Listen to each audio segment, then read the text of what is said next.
Guess what? The world's most graceful art form started as a royal flex. That's right. Before ballet was about tutus, toe shoes, and tragic swans, it was about power, politics, and some very fancy footwork from kings who could barely dance.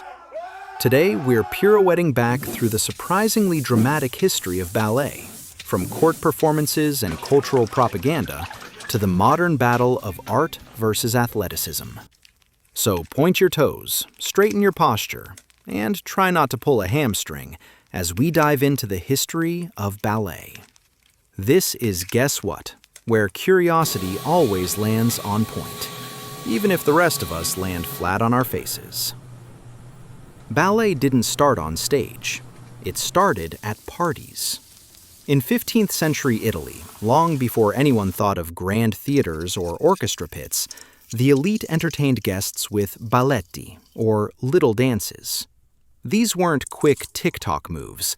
They were elaborate productions meant to impress visiting nobility and foreign diplomats. Every twirl, bow, and gesture said one thing: look how cultured we are. These early ballets blended dance, poetry, music, and elaborate costumes. They were social events designed to show grace, wealth, and refinement, basically medieval LinkedIn with better outfits. Then came a woman who would change everything: Catherine de' Medici. When she married King Henry II of France in 1533, she imported her Italian love for these lavish spectacles to Paris. Under her influence, the French court turned these entertainments into serious productions, complete with stage designs, narrative themes, and intricate choreography. The first recorded ballet, Ballet Comique de la Reine, premiered in 1581. It was based on the myth of Circe and lasted more than 5 hours. 5 hours. Audiences watched dancers in heavy costumes glide around candlelit halls, and when it finally ended, they probably applauded out of sheer survival instinct. If ballet had a hype man, it was King Louis XIV of France, the Sun King himself. Louis didn't just like ballet, he lived it. In 1653, at just 14, he starred as the Sun in Le Ballet de la Nuit, performing in shimmering gold tights and a feathered crown. The image stuck. He became known as the Sun King, symbolizing his divine right to rule. But Louis wasn't satisfied being the lead dancer. He wanted to own the whole show. In 1661, he founded the Académie Royale de Danse, the first formal ballet academy in the world. Its mission? To standardize the technique and train professionals.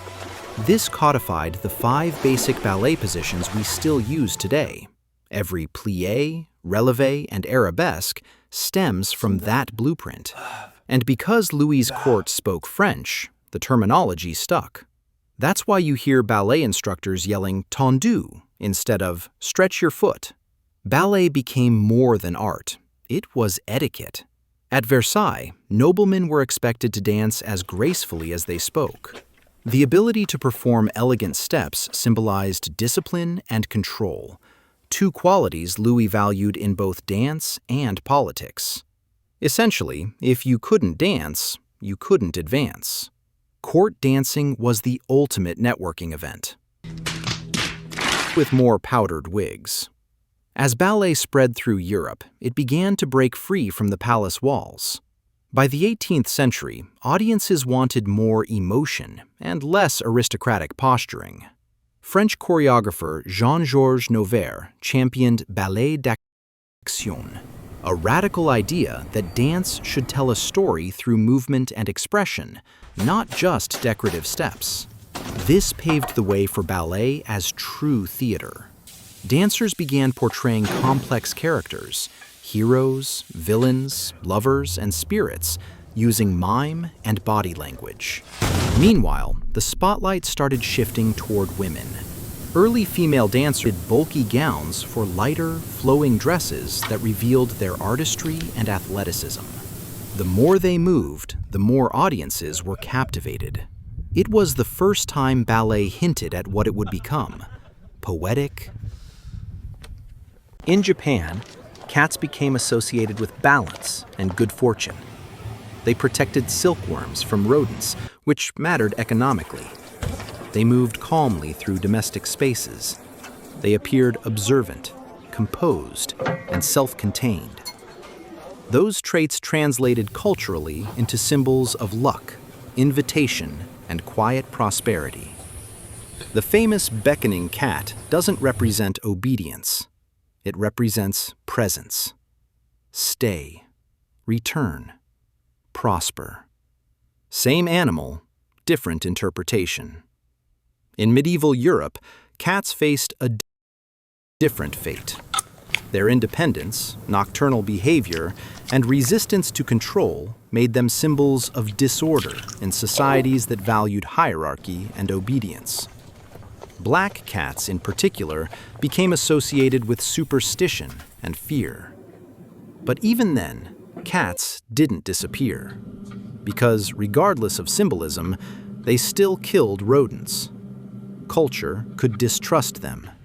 Civilization still needed them. One reason cats embedded themselves so deeply into human spaces is how quickly they reproduce when conditions allow it. Cats reach sexual maturity in months, not years. Their reproductive cycles are tied to daylight rather than seasons, meaning human environments with artificial light can extend breeding windows.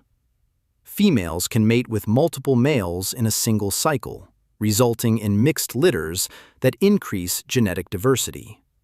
Gestation is short. Litters are multiple.